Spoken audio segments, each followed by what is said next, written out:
We saw just now the whole list of food recipes from the influence from various cultures. So, words like Hindustani, we see from Dutch, we see food from, of course, this whole book dedicated to pudding. That's very English. Yes, the Malay world is truly a crossroad. And to talk about crossroads cuisine, crossroads food today, is a champion that I have so much admiration and respect for his work. I had a good fortune of working with him 2 years ago. So we did a forehand collaboration. It was so good that I went to Chef and said, Chef, let's do a 2.0. So that's what we're going to do tonight, 2.0 at Restaurant Nuri. And to tell us more about this crossroad cuisine, for this one, for tonight, is a special crossroad cuisine, that's Nusantara, because Nusantara is truly a great crossroad, and it is the largest archipelago in the world. So there's so much confluence of cultures coming together. So without further ado, please, Chef Ivan Brehm.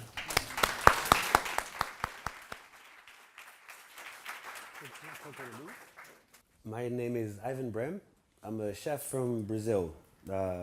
Like many folk from this part of the world, I have ancestry that's super mixed. On my father's side of the family, we're German and Russian, and on my mother's side of the family, we're Syrian, Lebanese, Italian, Spanish, and I heard somewhere down the line Canarian. I don't know if that's true. I only say this because it makes complete sense that I find myself, after 30-some years of my life, cooking food that is from all of these places plus more in a country that is not originally my own, which is Singapore. I also, irony is pretty funny, but as I was walking down the stairs to come here today, I realized I've been in this auditorium once. I pitched to take the Emperor space a long time ago from ACM when they put the actual tender up. And I wanted to open a restaurant called 64, which was a celebration of the many islands in the archipelago that is Singapore, and to try to kind of talk about food and fine dining through the lens of being in this part of the world. Obviously, we lost. It's their loss. I opened Nuri about 7 years ago. I've been in Singapore for 13. The word Nuri comes from the Latin root word for nourishment. It's also the same word for nipple or nunnery. And they're all connected, obviously, places you derive nourishment from, either spiritual or physical. And it was a restaurant that was open with a pretty ambitious proposition, somewhat foolish actually, that if we could cook food that encompass the myriad of connections that humans share, that perhaps we could raise a dialogue there about how much more alike we are than we are dissimilar, than we are different. And to try to achieve that through food and not be considered a hippie, we had to throw research at the problem. And Nuri then was born alongside its kind of sister research department that eventually was called Appetite. We spun Appetite into a second business. The type of food that we started to cook, I coined the term, Kira used crossroads there intentionally, I hope. The crossroads cooking, and eventually that became crossroads thinking. Essentially, the idea behind crossroads is to have a deep dive in anything that is human related, and in our case, we talk mostly about food, but it could be any type of human artifact from money to bondage, and address these webs of interconnectedness. Essentially, it's like applied systems thinking, right? The notion that no matter at what string you pull, you bring a myriad of interfaces and influences there. And today I wanted to talk about some that have deeply changed my perspective on food, that are very much related to this part of the world. Some are much more ancient, some are quite new. But to remind everybody also that I'm not a scholar, so if you want references, you're gonna have to text me because there are way too many names, but we do have the receipts if you'd like. The point is to use all of this information not as scholars, but as a means to an end, to make food that inspires people. That's the idea. This is one of Nuri's first dish. It's called not a ceviche. We like this idea of using not in front because it is, but it really isn't. And everybody's familiar with what a ceviche is, a dish with thousands of years of tradition that everybody pretty much in the northern part of South America fights over who owns.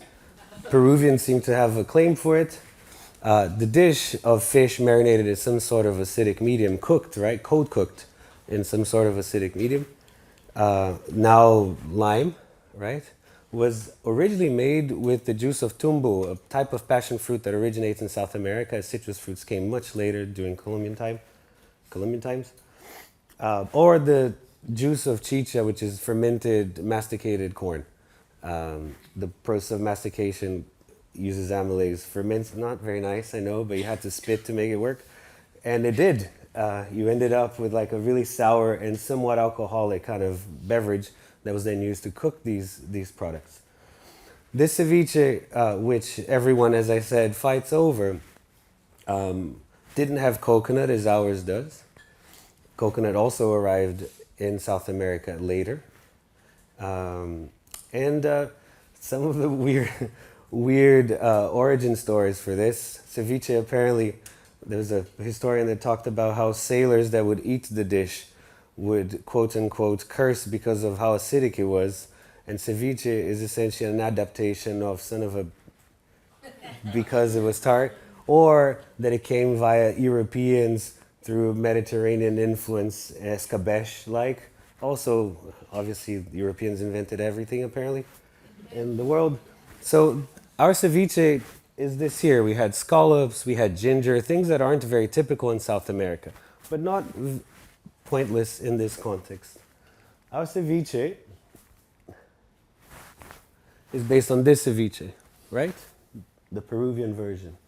But when you start studying ceviche, you find many other local dishes that are literally the same. Dishes of fish marinated in some sort of acidic medium that are of the same time in origin or older, right? We've all heard of kinilaw if you're a Filipino, anumay if you're from this neck of the woods, ikan mata, goku ikan.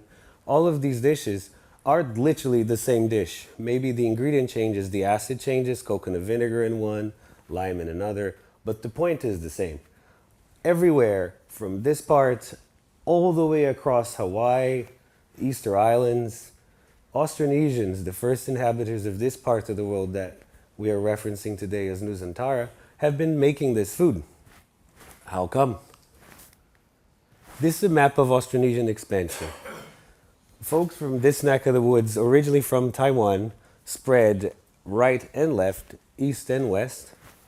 I don't know if you heard of the Kontiki exploration, the book and documentary trying to verify that this part of the world was actually colonized by South Americans, and they were in South America. A Norwegian explorer got into a boat and tried to sail his way here to prove that it was possible to do, and he wasn't wrong, except that wasn't the original journey.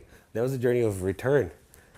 Austronesians took 2,000 years to cross all of these little islands and get all the way to the coast of South America. And people are like, that's not true, it's not possible. Today, not only do we know that through language and food and myth that are all shared across these islands, including South America, we also know of sweet potato. Sweet potato has been in this part of the world for longer than pre-Columbian times. About 500 years before there was any European in South America harvesting an ingredient that isn't from here. Yeah? Sweet potato was already here. So not only did they take 2,000 years to go, they took 1,000 years to come back, and with it brought things like actually tapioca and sweet potato to this part of the world. And some people say, even though it's debated, peanuts. I think it's peanuts. You can say words matter there. Etymologically speaking, the root for all of these words share some form of linguistic kind of link. And so there we have a connection that's pretty obvious. We put sweet potato in our ceviche.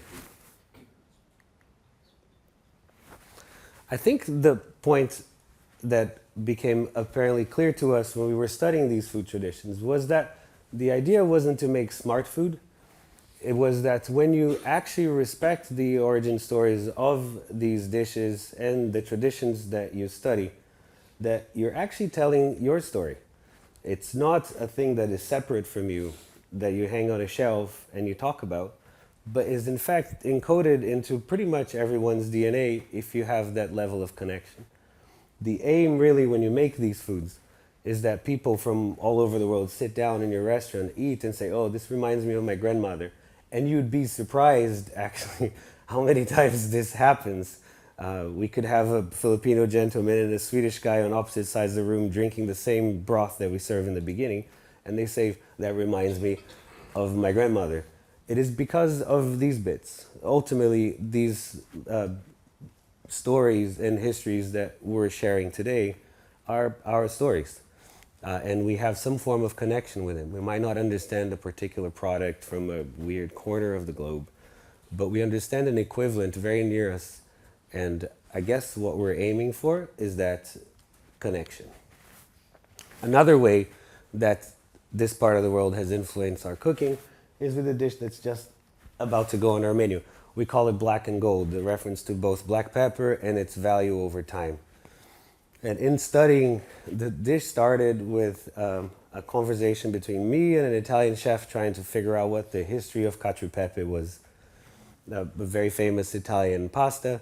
And it never dawned on me, even working through years with this type of material, that black pepper doesn't come from Europe, right? And one day you wake up, you're like, hello, how does this make any sense, right?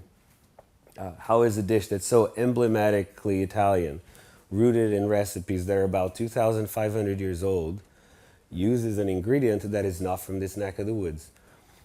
It is actually from here, right? Not here specifically, but from this area. Most of the black pepper traded when the original cacio e pepes were made came from India, together with a bunch of spices that were grown here, things like nutmeg, ginger, which is not a spice, but it was traded as one, cardamom, cinnamon, and things of this sort.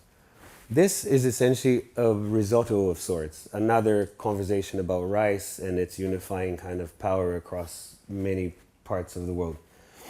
It's a risotto made with black pepper sauce, covered in real gold just because it's Singapore, and served in a gold bowl so we can drive the point forward. There's a little milk and black pepper foam in there. Here are some of the spices that I mentioned. Now, when studying food history, trying to understand a little bit more about these dishes and potential connections, we find references in many books. I remember while working for my previous boss, investigating it with a tremendous librarian and a good friend of mine, a lady called Polly Russell from the British Library, the potential connections of English food and other parts of the world in medieval England, finding out that galangal, ginger, cardamom were spices already available to these people in the medieval times. Thank you so much. I talk too much. Here, examples of another book called the Re Coquinaria book we referenced to make this dish, one of the first cookbooks to be ever written in Europe, mind you. Obviously, Europeans invented everything.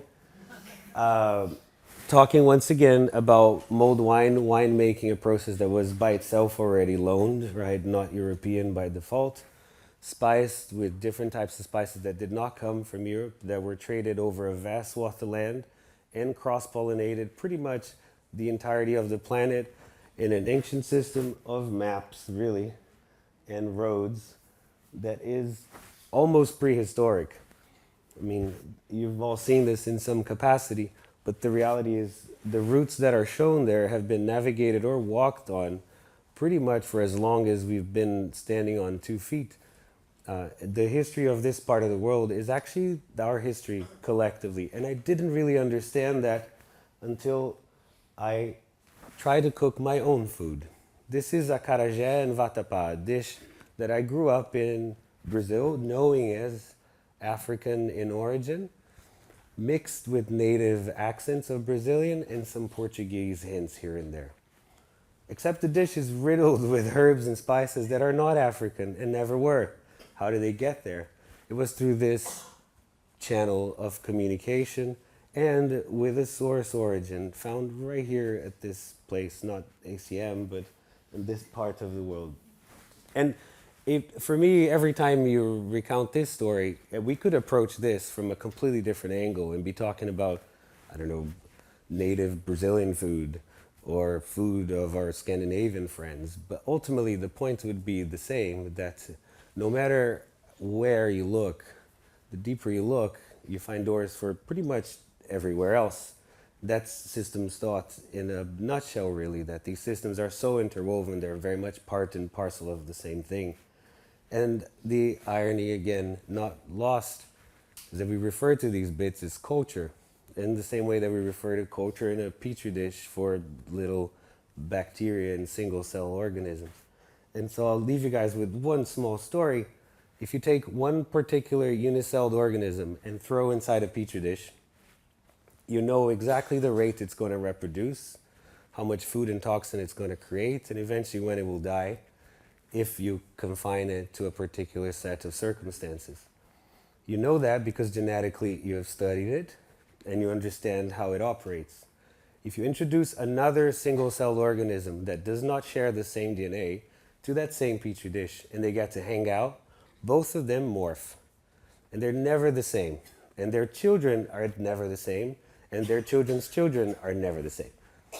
And if there was a case for calling the Zantara the world's first petri dish, I'd make it that, because it was very much here that East met West in the capacity that it did with that level of intensity. And that's what I leave you guys with. Thank you very much. So wonderful to hear Nusantara as the first gastronomic petri dish. Wonderful. We learned so much.